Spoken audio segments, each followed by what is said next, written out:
Most people think money is created by governments printing pieces of paper. But that's only a small part of the story. The truth is that most of the money in the modern economy is not printed at all. In fact, it exists mostly as numbers inside computers. And understanding how that money comes into existence reveals one of the most powerful systems ever created.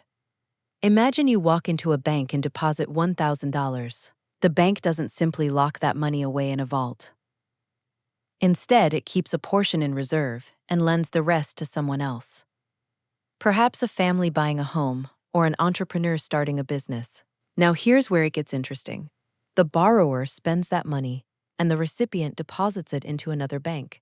That bank then lends out part of the new deposit as well. The process repeats again and again throughout the financial system. As a result, a single $1,000 deposit can support the creation of several $1,000s in economic activity.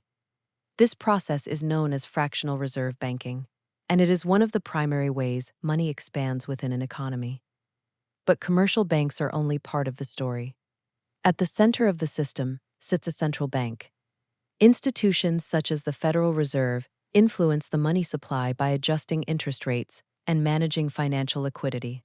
When interest rates are low, borrowing becomes easier, businesses invest more, and more money tends to flow through the economy. When rates rise, borrowing slows, and money creation becomes more limited.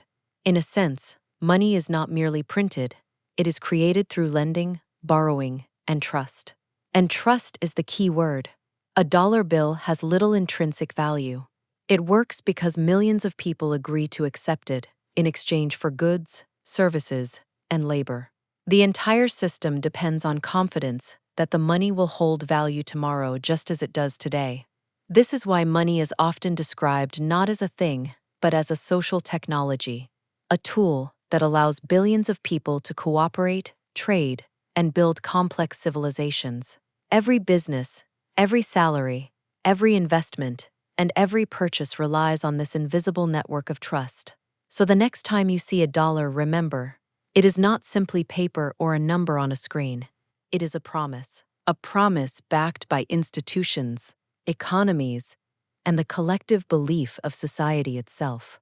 And that belief is what turns ink, paper, and digital numbers into something the entire world calls money.